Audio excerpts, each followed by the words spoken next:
Thanks, Jim. All right. Take it away. Cool.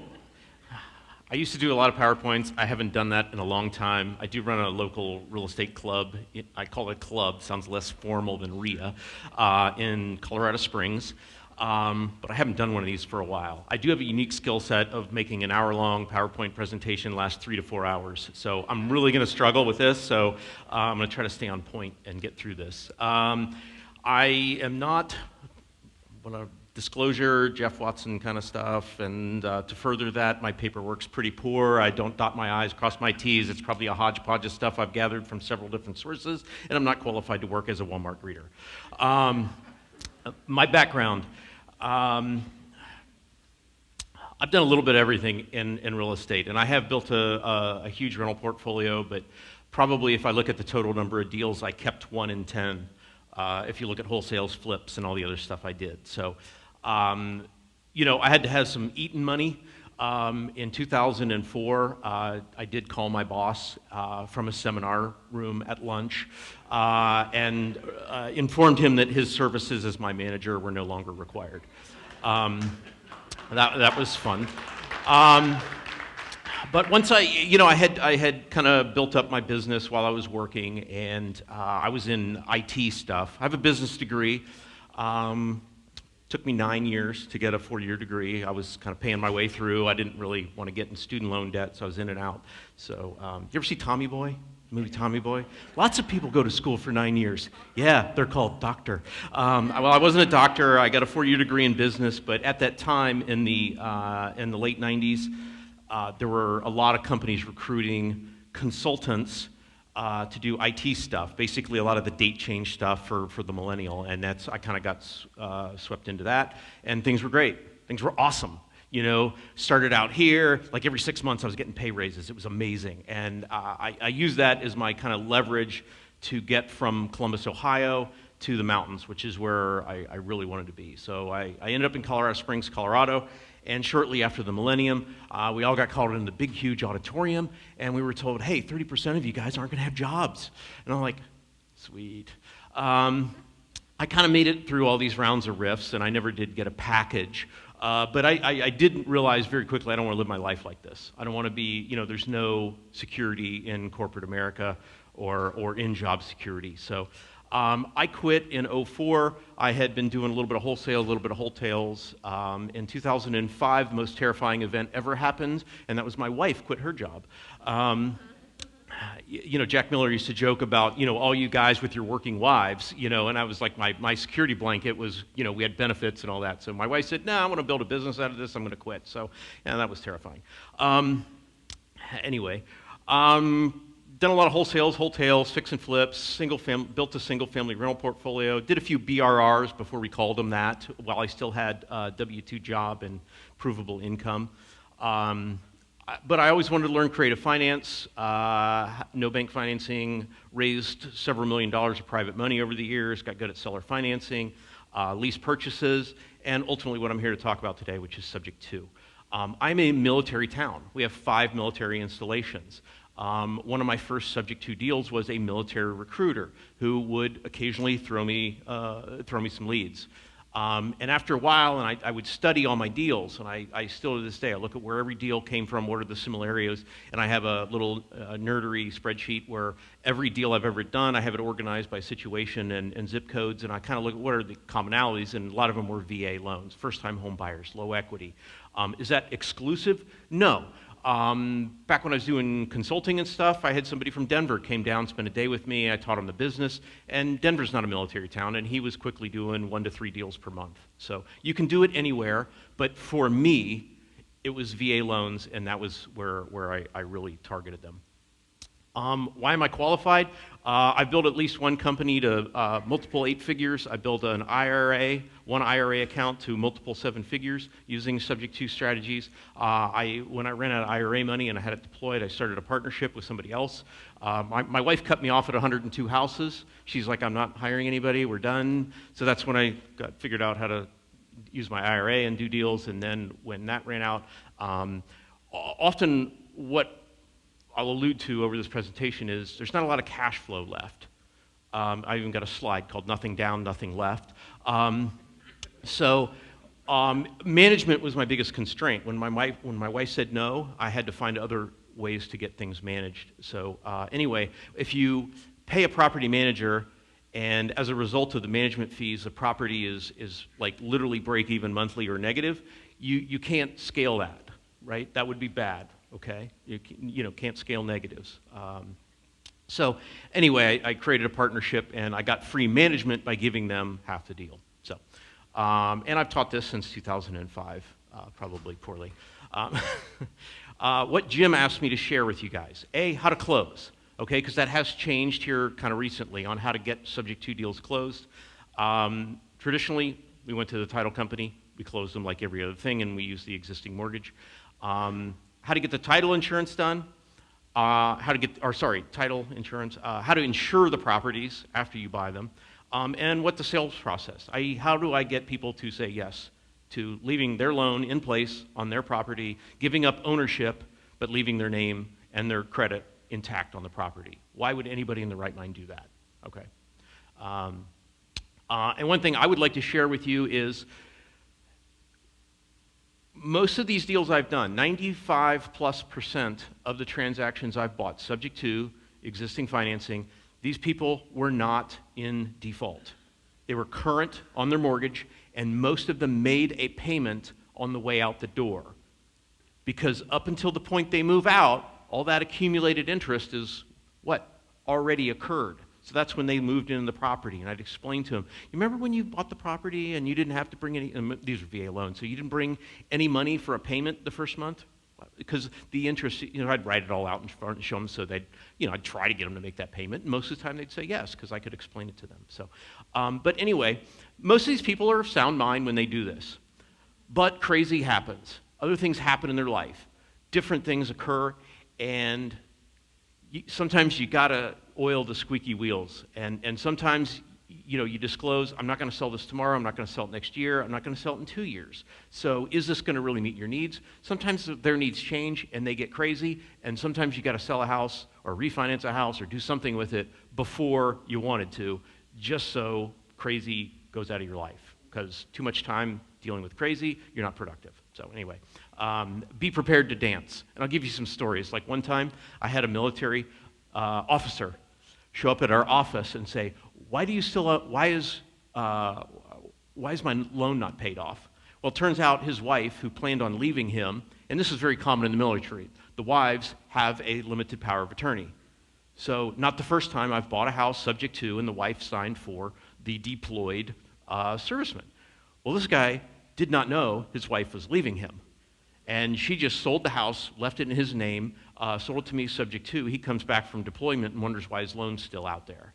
And anyway, he was going to foreclose because he was getting pressure because of security clearance to get this potential security risk off of his credit. So he was going to quit making the payments. So what did we have to do? Dance. Had to learn how to dance. Had to figure out how to get this loan paid off, so, which we did. So anyway, avoid the crazy. Be prepared to dance. It ain't going to go always the way you think it's going to go. I treat the subject to business like what I learned from Zig Ziglar. You can get anything you want out of life if you help other people get what they want. We have to provide value in what we do, not just take advantage of people in a weak position. Like, have to help them get from where they're at to where they need to be in a better position. That has served me well. Again, nothing down, nothing left. There are other ways to create yield with a piece of property outside of income. And I completely stole this from a guy named Jack Fullerton. Jack Fullerton used to run a RIA group in Southern California, and Jack built a portfolio of rental property in Southern California. And this is so old, when he put this out, apparently you could buy a house in Southern California for $50,000. At a 0 or 2 now. But the point is, this is a typical John Schaub deal, 10% down, no income, or the income barely supports the property, so nothing left. But if you put a yield to the amortization, to the tax benefits, and to long-term appreciation, it's pretty good. Pretty good, 54%-ish, not bad. If you learn how to put less than 10% down, numbers get a smidge better, a little better, but, you can get by. So I have retired in my 40s from buying properties that people still to this day tell me, oh, the numbers don't make sense. Okay, well, if you only look at one number, maybe. Look at the other ones. So anyway, I encourage you to think of the subject to business as a mechanism to create a yield. It's simply that. Like, you don't necessarily need the money, but you do need to understand all the benefits. You need how to structure a deal, and you got to bring a management to the table. Okay, if you get in with nothing down, guess what? It does require some investment on your part, and that is management. Management is the one thing that will either make you an amazing success in this business or will force you to go down in flames. Okay? If you don't want to be good at management, okay, I'll share with you what I did with my IRA, and that is I gave half the property to somebody so I didn't have to pay for a manager. Well, I paid for them, I just didn't have to pay a fee. By not paying the fee, I could buy a bunch of them. By buying a bunch of them, I created, instead of owning them in my IRA, I did equity participation notes, okay? So, but if I didn't understand the business well enough, and I didn't know how to manage them and know that, that probably would have gone down in flames. So again, you gotta know management. If you don't know David Tilney, you ought to go to his conference. If you're going to own property long term, he's the guy that'll teach you how to make this really easy and really delightful. He's an amazing guy. He's going to teach his management seminar. I have done the rent to own. I've done wraps. I've done all this stuff. Don't do it. You buy good assets in the middle of the market. They're going to go up. Most of your yield's going to come from long-term amortization and the appreciation, okay? And let's not call it appreciation anymore. It's just inflation that happens to houses, okay? That's what it is. So there are ups, there are downs. How do I know there were downs? I had 78 houses in 2007. They all went over the cliff. And I'm like, oh, it's not going to be that bad here in Colorado. Well, I was wrong. I went from probably having, a seven-figure net worth to probably negative. Not probably. That was my optimistic viewpoint during the whole thing. I was like, oh, that's probably worth a little bit. Oh, no, I was negative. I was hiking once with a buddy down on Camelback Mountain, and we were in a mastermind together. And I digress here, but whatever, it's funny.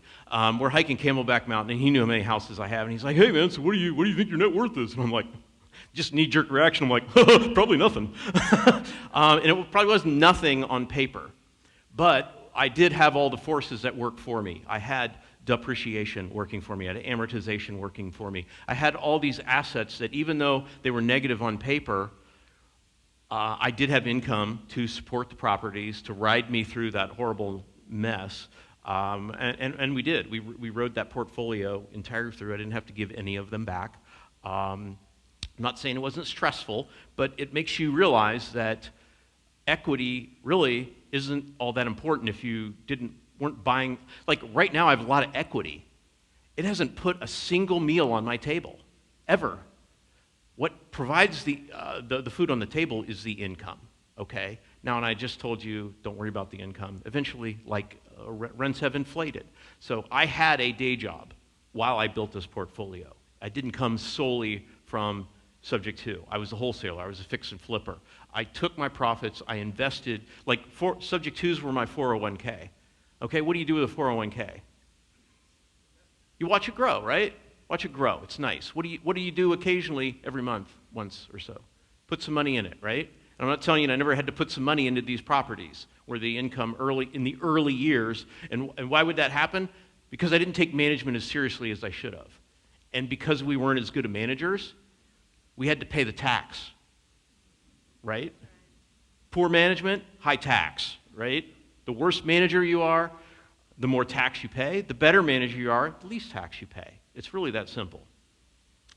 So again, if you don't want to if you don't want to bring good management to the table, don't play the game. Okay. Which one of these offers do you like the best? Anyone? Somebody, yell. Last one. Why do you like the last one? Okay, anyone else? Any other opinions? Right, does depend. Okay. Spot on. They're all basically the same. Okay, $1,500 a month for 30 years. It's all the same thing. So you've got to train your brain to think differently about price. Okay, if price is the only tool you have to negotiate with, your hands are tied. I mean, there's so many other ways to negotiate, okay? And subject to, I want you to think about, subject to is taking over other people's loans. And often these are first-time homebuyer loans that are owner-occupied rates, okay? I'm just being very general, like the rates are changing quite a bit, but like the difference between a 3% loan, owner-occupied, and a 4% on the same property on the same date investor loan. Okay, usually about a point gap in those rates, right? Okay, the difference is not 1%, right? The difference, 1% of 4 is a 25% discount. Okay, conversely, if you have 3% debt and you had to pay 4, that's a 33% increase. Why would you pay 33% more for your debt when you don't have to? Okay, let's get into what I'm supposed to talk to you about. How to close on subject to deals now. Oh, wait, I don't know how. There's no reason, no way. Just kidding. Okay, how do you close on them? Historically, what happened, when I first started in the business, I didn't know any title companies would close on them. So what did I do? I did what I was taught, which was tabletop close them. Okay? What evolved from going to the bank and borrowing a room, going to the grocery store, because there are grocery stores all over that had the banks in them, and there was a mobile notary. I'd literally close them at those banks. You know, we just walk up to the teller and like, hey, will you sign these documents with a notary? I did them at kitchen tables. So the first thing, funny thing, the first time I'm trying to close one at the guy's house, the notary doesn't show up. So I'm like, well, this wasn't in the playbook. Here, I'll give you these. You notarize them, and I'll meet you tomorrow. Anyway, that's how the first one went. It was a mess. That evolved to me borrowing a room at the title company, and then I would bring in my own notary to that closing. Okay, I got permission from the title company. I disclosed that this is not a title company closing. The title company lets me borrow the room and bring in my third-party notary because when I resell this property, they're going to get a title policy out of it. So I was doing a lot of transactions there. So I had that relationship with my existing title company. So, and because I was doing that, my gal, who's my closer, Angela, she went to war for me with the higher ups. And she's like, hey, this guy's closing all these deals. We're missing out on all the title policies when he's buying them. So she made it happen to where I could close these deals at the title company. So now, years later, what has happened is they are not allowed to close them on FHA or VA loans.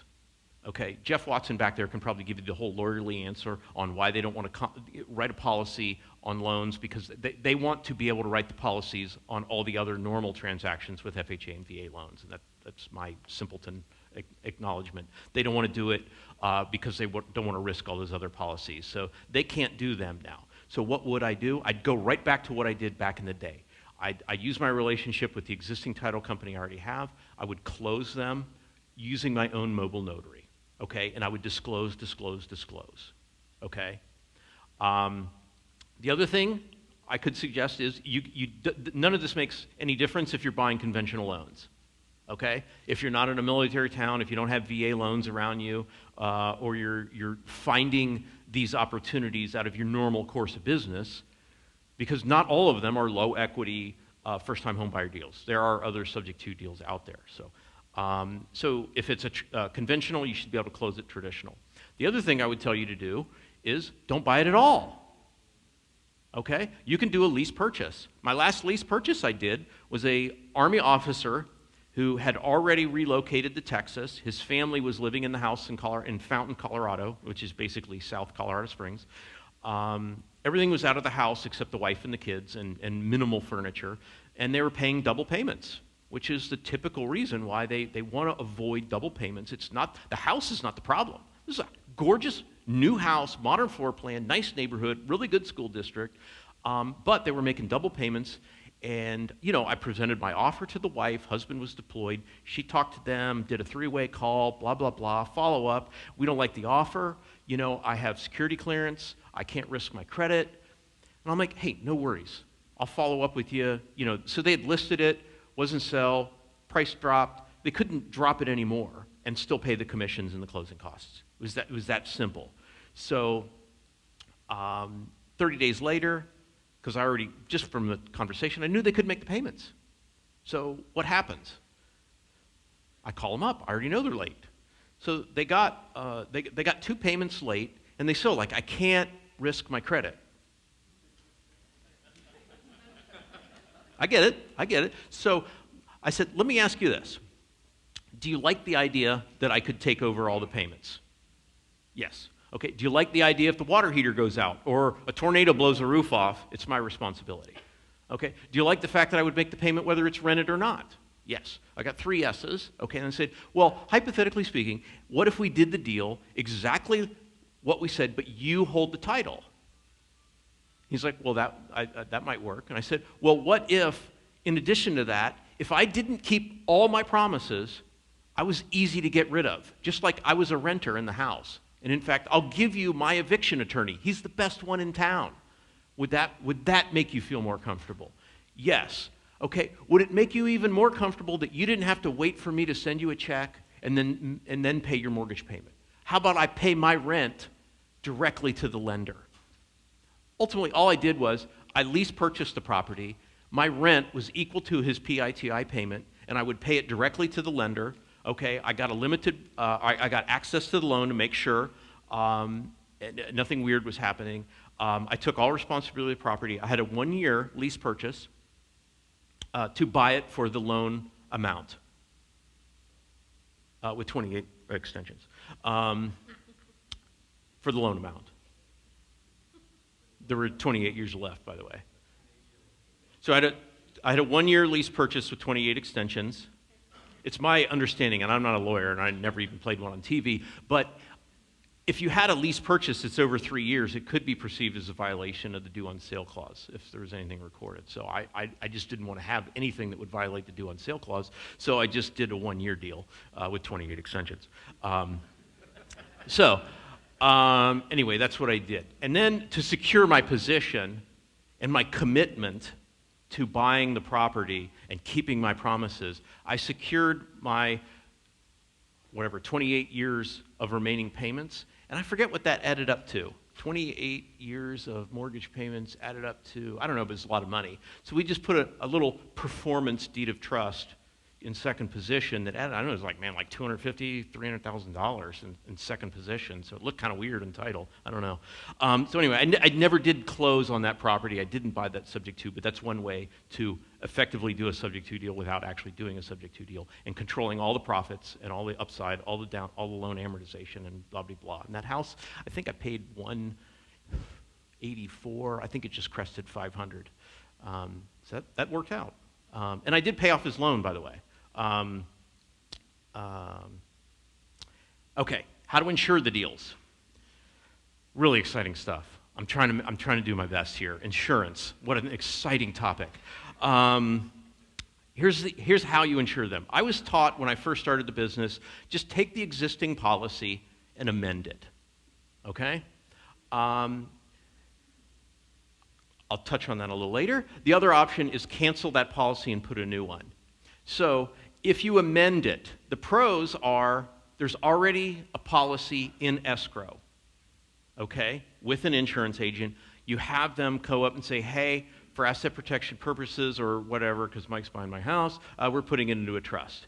We need to amend the policy to name the trustee, and back then we didn't need to even put their name on it. Now we do. So we're going to talk about right now what you got to do. You got to put anyone on the loan as an additional insured 90% of the time. So as a business policy, we just do it all the time, okay? Put them on the loan, and then you get a limited power of attorney to handle anything pertaining to that property should there be an insurance case.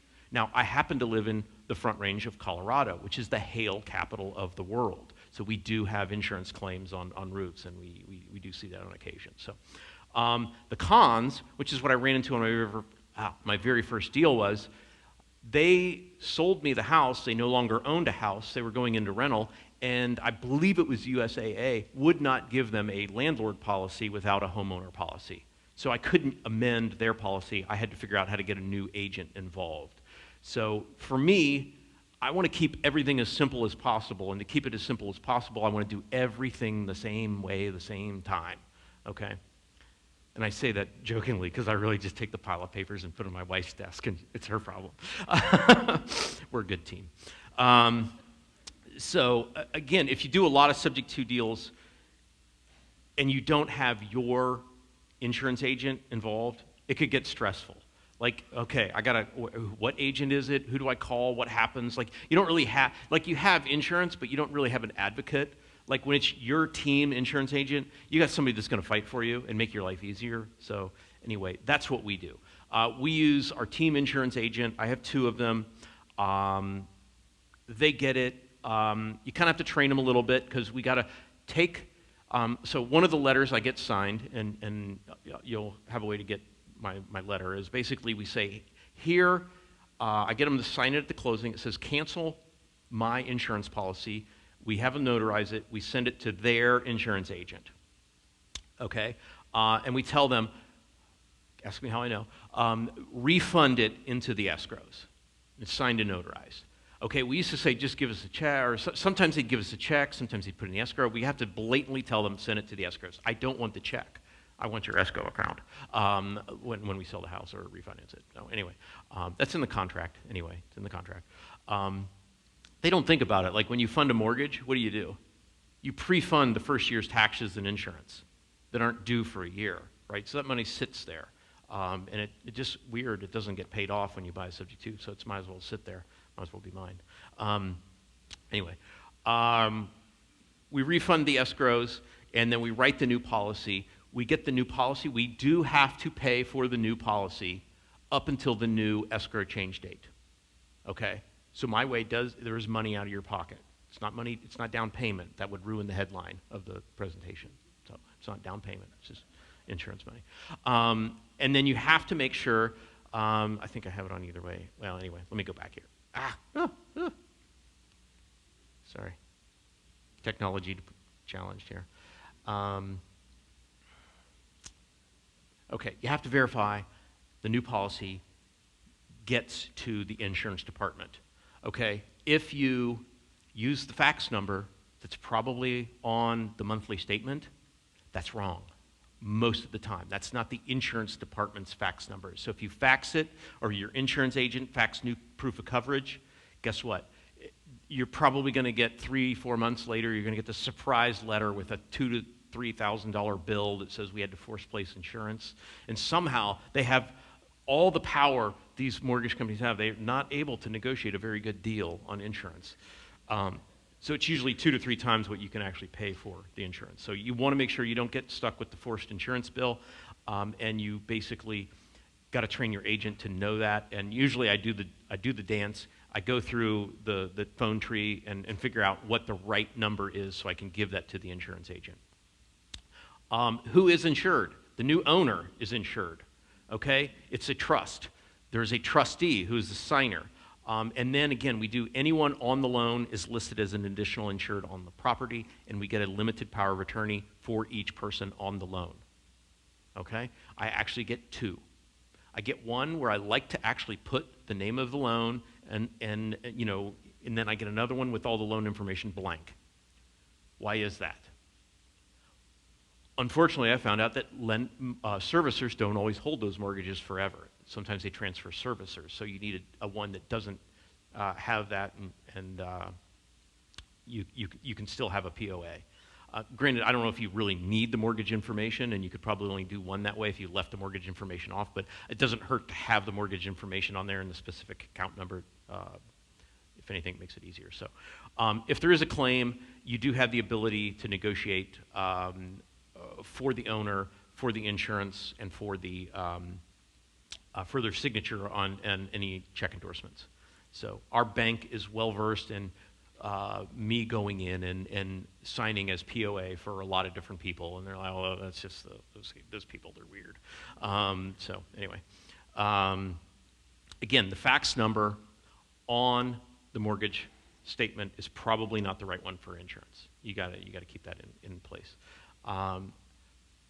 The other thing is change the mailing address. I didn't really put it in here, but you got to have a process to changing the mailing address. Okay? What we do, and I do have a form, got a form for everything. There's a form I get with all those security questions, and I get a form to change the mailing address, okay, that we do at the closing. And my wife would tell me the easiest thing to do is just get on the phone with customer service while you're at the closing table and do it right then, okay? First line is their name. Second line, care of, and I'm just using my name as an example, Michael Jake, trustee, and then our P.O. box and our mailing address, because it's going to our mailing address, but it's going to have their name on it. I can't take their name off, but I can use the first address line as the care of line. That's important. So you can call at the closing. I want to get out of there. You know, they only have limited cookies and coffee, so I dump that on my wife's lap, and she usually does a three-way call. So, some of the mortgage coupons have the change of address thing on the back. That's easy if you want to mail the payment in and the change of address. Okay, let's get to the fun stuff. How do I buy these things? This is my Dan Kennedy short message. Message Market Media. Okay, the message I use, and predominantly I bought a lot of these with direct mail. So there's a version of my postcard. Ugly way outperforms pretty. This is kind of pretty looking marketing, right? You're not embarrassed to walk around with this. Shiny, full color, glossy, you know, looks nice, right? Don't ever mail that. I mean, if you really want to donate to your mailing house and to postage and things like that and not get any leads, by all means, that's a great way to go. Otherwise, ugly, personalized, junky looking mail. I use a postcard. Is that the best? No, I'm just lazy. I've done letters, a handwritten, actual handwritten, and you can get like volume printers that will use blue pen, handwritten, not the stuff that looks laser and D-shaded handwritten crap. I mean, people can smell that stuff now. Like you can look, I can look at a fake hand, I can even see the blue letter and I can say, okay, I can tell by the, oh, it's got a roll stamp on that, that's fake. Okay, maybe other people don't pay that much attention to it. I do, and if you get enough fake greeting letters in the mail, you're gonna know, oh, this is bullshit. Oh, sorry. Anyway, so I got lazy, and now I just do a postcard. My postcard, what I think are the key components that are going to boost your response the most is personalize the headline. I use their name, I use their specific property address in the headline. It's going to get their attention. A postcard, we know it's junk mail. You're either going to get them quickly or it's going to go right in the trash. Like, who in here doesn't sort their mail right near a trash can? Okay? They do too. I personalize the copy. I use a specific address.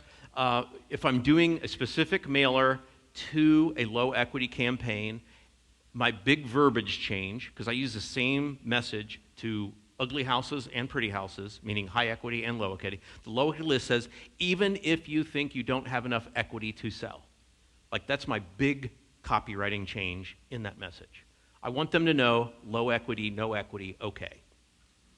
I have limited quantity, meaning I'm looking for a small 1-2 properties right now. After that, I won't be in a position to buy. Okay, limited quantity, limited time frame.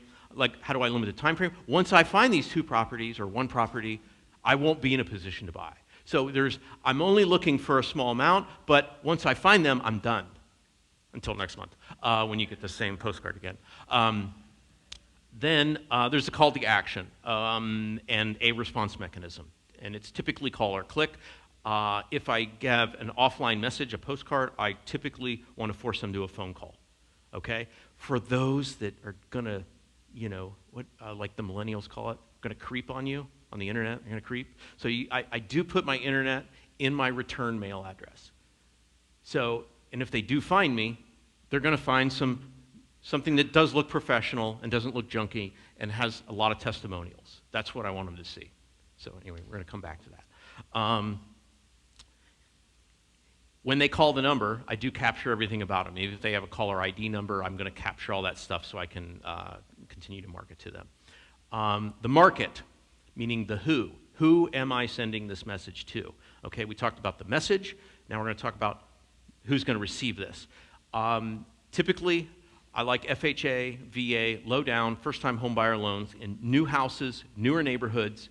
Often, like, Right now we're in a weird environment where they're not keeping up with demand, and everything is easy to sell. But historically, this is kind of an anomaly. I would go after neighborhoods where the builder is their number one competitor.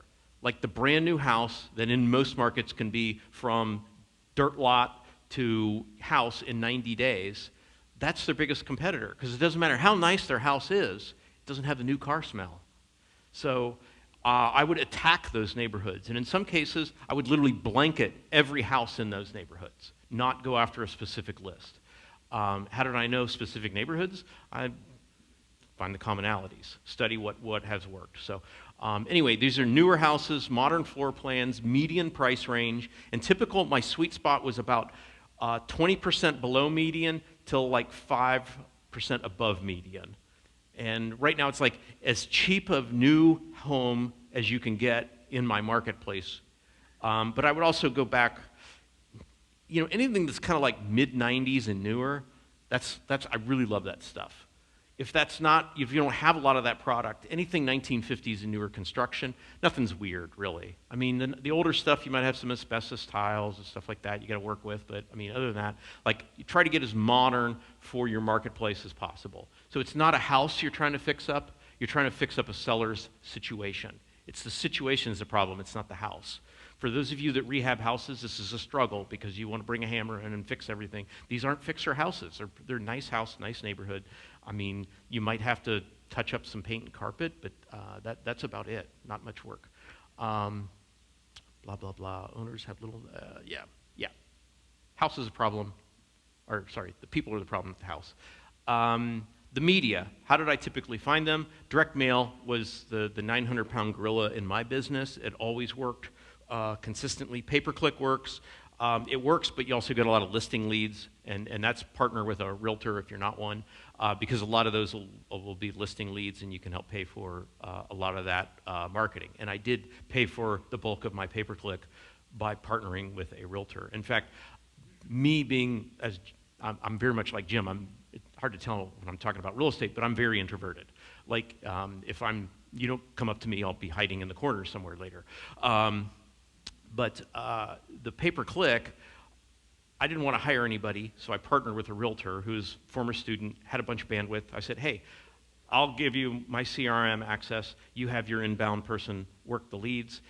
If you think they're better for mine, we'll schedule me or a buyer that I trained to buy for me there.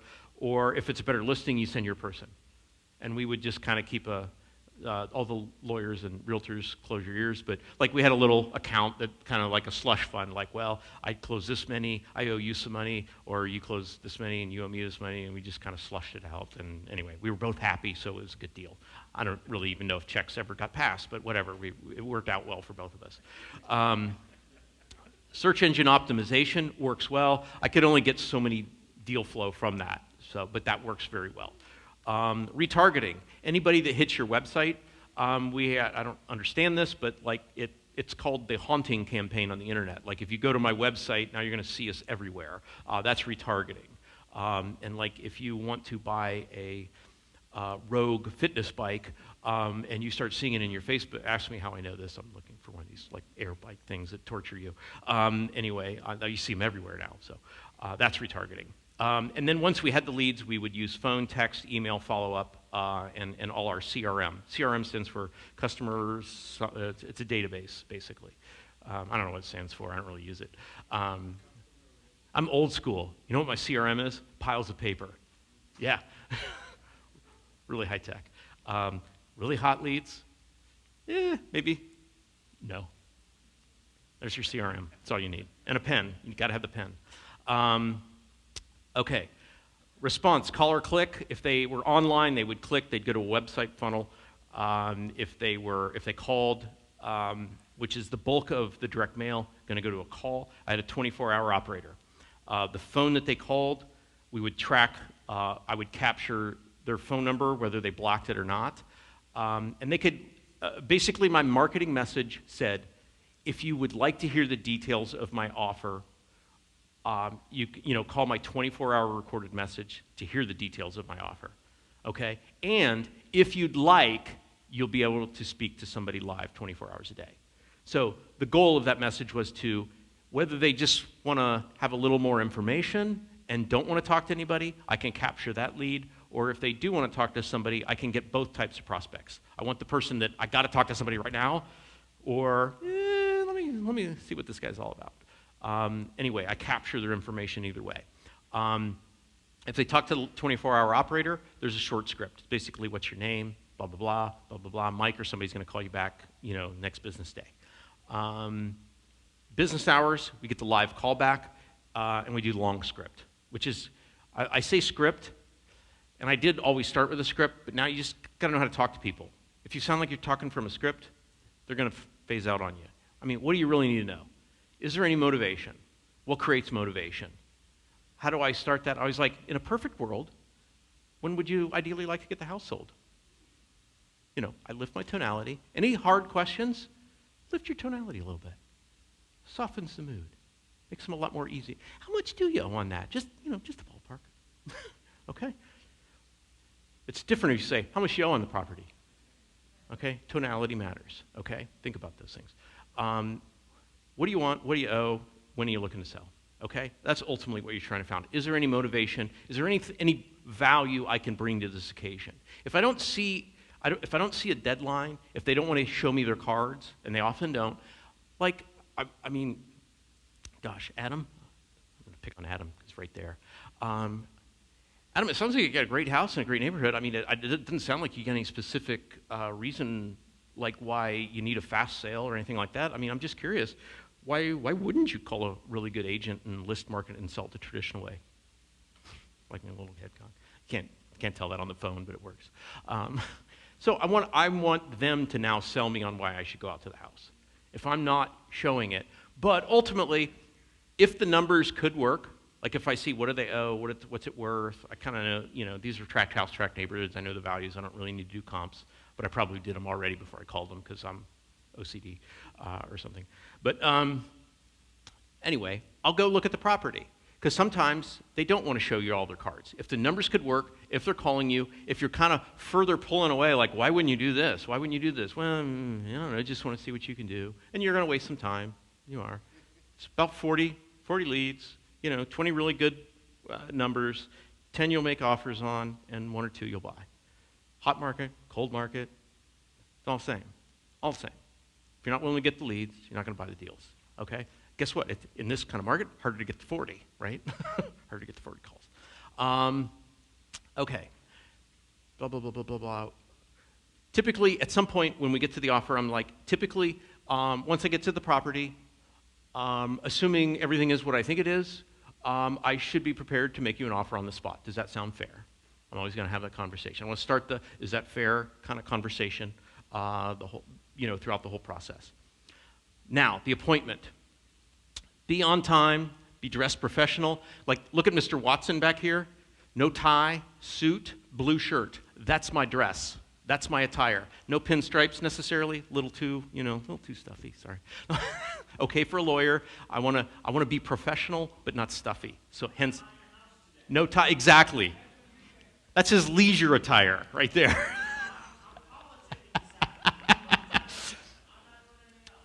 Okay. Assume I'm dressed in a suit, French blue shirt, no tie.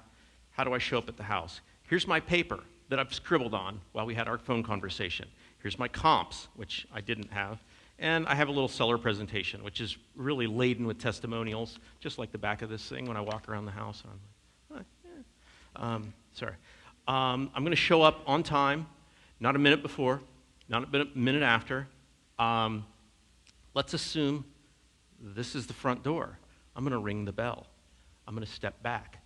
Research has told me that typically, even though the man's name is on the seller form, it's the woman more than likely had done the research and filled out that form. Okay? Many times I'm meeting a woman at the house. Okay? I'm this far back, maybe farther from the front door. After I ring the bell, I'm on time. My hands are visible. I'm holding this, and I'm at an angle so I look less imposing. I'm not real tall, so it's never really been a problem. But the bigger, if you're a tall guy or woman, like, try to be unimposing. And I'm usually going to have my head cocked a little side, and I'm going to smile. Okay? I mean, everything I do is very specific. Okay? I want you to understand. Like, you don't just show up in jeans and, I mean, be specific. Have a goal. Like, you're there to be professional. I'm not really buying a house. This is a financial transaction. Okay? Hence, I'm trying to look more like somebody in the finance industry. Now, if I'm going into a lower blue-collar neighborhood, am I dressed in a suit? No, but I'm still business casual. Okay? Collar, always, even if it's casual. If I don't have the jacket, belt, shirt tucked in, you know, look one notch up from the neighborhood. Okay? What do I bring? I typically have the information. I have comps. Now, why do I have comps? Okay, if they have an opinion of value on the property that is not in alignment with reality, I have to justify my position of where we start. Okay, if they have an opinion of value that, by my definition, is a good place to start, I'm going to skip the comps. I'm always going to have them. If we're not in alignment with value, I'm going to bring out the big guns, and that's pictures, okay, and full MLS descriptions of the property. Well, yours doesn't have a 5-piece bath. Yours has a 3-quarter bath, okay? That particular comp that you're referring, and I agree, that house across, they did sell for that, and boy, they did well, didn't they? But, however, here's the things it did have that yours doesn't, and that's why it might come in just a little less than that. Okay, and here's the ones I did find that did have 3-quarter baths in just as good a condition as your property, and here's what they sold for. Does that make sense? Does that look about would you agree? I want them to agree on what the value is before we start. Okay. Okay, what do I bring? I bring this, my package. I'm walking around the house. I walk in the door. Like, hey, do you want to sit down? No, I don't want to sit down. I want the tour. How do I start the tour? I said, that would be great, but could I first get the nickel tour? Cock the head, smile a little, okay? Be polite, be cordial. What am I trying to do? I want to go through the house with them slowly, get to know them a little better, build some rapport, have conversations. Did I bring my little? Yeah, because sometimes you'll find flaws with the house, okay? How do you discuss flaws in the house and build rapport at the same time, okay? You don't talk about it. You just let them know you see it. Oh, is that what is that? Sorry, and I don't, oh, there, it's got a button on it. Sorry, I haven't used these in a while. Like, you just have your little light on, I always keep it on my keys. I'm like, oh, is that a little crack there? Oh, okay. Mm-hmm. Don't even talk about it. Walk around the house. Oh, huh, okay. And you smile, okay? I mean, I'm trying to be cool. I'm trying to build rapport, but I'm also letting them know I am I got, what, 4 minutes? Sorry. 5. Okay, we're going to have to speed this up, aren't we? Okay. I'm going through the property, building a rapport, let them know I have it. I'm trying to be professional. Let them know I'm not an idiot. I'm going to find all these things, and there's going to be a price tag to it. So go through the comps. Okay, get an alignment on the price. The seller presentation. Again, I've been carrying this. When I pull out the seller presentation, and I'm like, I can never really find that page, so I got to flip through all these testimonials here. It's a bummer. Blah, blah, blah, testimonial. Man, where is that page I'm really looking for? Darn it. Sorry. Oh, the sit down. Forgot to tell you about the sit down. Real quick, you never sit across the table. You sit next to them, okay? Or, like, if they're the couple here, you're going to sit here. So it's easier, like, if they want to put you over here, and then they sit over there, like, oh, you know, I'm like, it'd be easier if we sit right here and we can go over this. So anyway, you got to position yourself correctly so you're not across the table. Ultimately, I'm going to get to this page right here. Okay, we're in alignment on what the house would sell for. We're in alignment. That's a good starting place on the value. And I'm going to get to this page here, and I'm like, do you happen to have a calculator? Oh, you got your phone there. That's cool. You want to pull up the calculator on there? I'll let you kind of do the numbers. So on this sheet, so we're going to start with the selling price. Okay. In this hot market, I'm going to say you might know somebody that's going to would only charge you 4 or 5%, whatever that number is. We're going to use it. Put that number down there. What's the commission cost? What's the closing cost? What's the title insurance policy cost? And like I mean, the house really shows well. I mean, it really does. But we probably do have to fix that carpet where the dogs did the thing, and that's at Home Depot it's usually I haven't been to Home Depot in ages, so I don't really know. I'm going to pull this number out of my hat, but use a number that's specific. And it's $3.79 per square foot installed. How many square foot is the house on the main level? 1,000 square foot? Okay, that says $3,750 installed. Okay, can you want to write that down for me? Okay, thanks. And the paint, like what you need the paint for, like all these little line item things, you're going to put a price tag on them. Are you with me? Okay, I gotta blow through this. We're going to get to the point where we say, and then again, what was the ballpark? What did you owe on the property? Oh yeah, I have it written right here. Okay, let's write down now. So then we're going to get to negotiate the total equity. Okay, so we're not talking about a $400,000 house or a $300,000 house. We're talking about $7,000 in equity. Okay, or negative $7,000 in equity. Okay? Key moment there. So the offer processes. So typically, what my company does is, we buy properties that we can buy, fix up, and resell for a profit, but we also buy properties that we can buy and rent them out and sell them down the road for a profit. In this case, it looks like you probably owe too much for the cash offer. I mean, I can give you a cash offer on the property, and Adam, you're not going to like it. Let's be honest. Your house is gorgeous. There's no reason to take that offer. And if I did, you'd politely, or not so politely, escort me to the door, and we'd probably not even part friends. So I can do that, but ultimately, that's not going to do you any benefit to write a big check to sell your house, and it's not going to make me feel any better about myself. So let's talk about how I can buy your house, okay? And maybe this would make sense for you. So once we get to the point where there's equity, I'm going to ask, if there is equity, we go first into why wouldn't you sell this with a realtor, pay the commissions, and do all these things? Okay, I want them to tell me why that isn't a good reason for them. They have to tell me. I'm not telling them anything. I'm just guiding them. I'm doing what's called consultative selling, okay?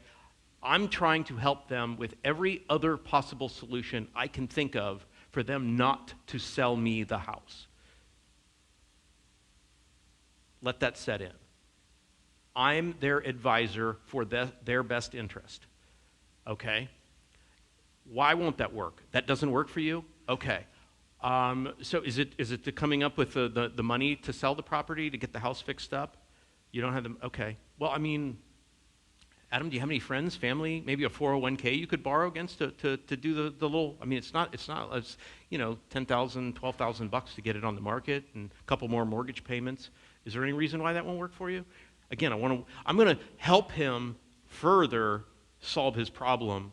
No, that doesn't work for me. I don't have the money. I can't afford the double payments anymore. I got to sell it fast. That timeline doesn't work. I don't have the out-of-pocket, whatever that excuse is. And I'm like, had you considered all their alternatives? Have you considered renting it?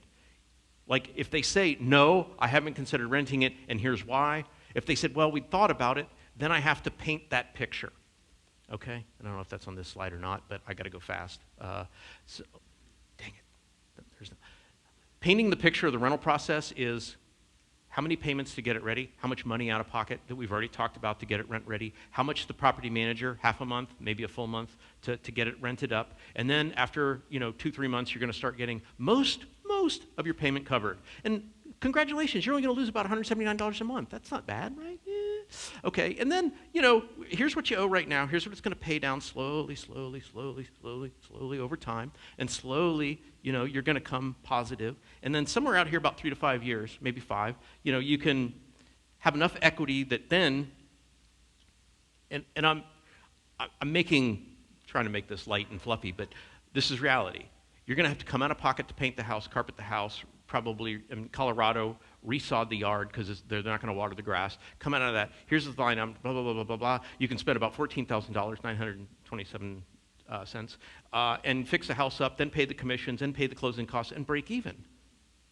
Okay? Would that work for you? Well, let's skip to the part where you make me some offers, Mike, because I don't like that either. Okay, so let's do that. This is as close to an offer as I give them. It's 3 options. Sometimes I scribble a 4th. Typically, my offer number 1 is the highest price. If they have any equity, they're waiting for it. And you're going to have an opportunity to get all these forms, just so you know, opportunity. Can't even do it with a straight face. Okay, highest price, wait for your equity. Offer 2, some cash now, some cash later. If I give them $1, I'm going to discount their equity, not the price of the house, I'm discounting the equity, right? Okay, we went from $400,000 house to $7,000 equity. Okay, the $7,000, okay? Are you in a position where you can wait on your equity, meaning you get paid when I get paid? That's a killer phrase. You get paid when I get paid? We're on the same team. No? Okay, I need a couple of moving bucks. Okay, so I'm going to give you $2,000. You need $2,000? Get a moving van? Okay, $2,000. So it's not $7,000 now. I'll give you $2,000 now and maybe $3,000 later. Okay? Or all cash for equity, maybe $3,500 cash right now. Okay? And it's never $3,500. It's $3,379. Something weird. So they can't immediately do the math that I'm discounting their equity by 50% or more. Okay? Just save them from, make them think there's some scientific process involved there. Offer 3, all cash for equity. Other possibilities. If they have equity, my typical is no cash, take over payments, wait on your equity, you get paid when I get paid. Sometimes I've had them pay me to take it. If they have negative equity, I ask them, are you in a position to write me a check for $7,000, Adam? Sometimes they say yes. Oh, happy day. When they say no, then you're like, I don't immediately say yes. I let them sleep in it. I let them sit in the situation so they really know where they're at. So when they come back and I say, look, I don't feel right about you paying me the $7,000. Can you come up with 4? You know, that means if something breaks on the house, it gives me a little bit of a cushion because I don't have any equity. Okay?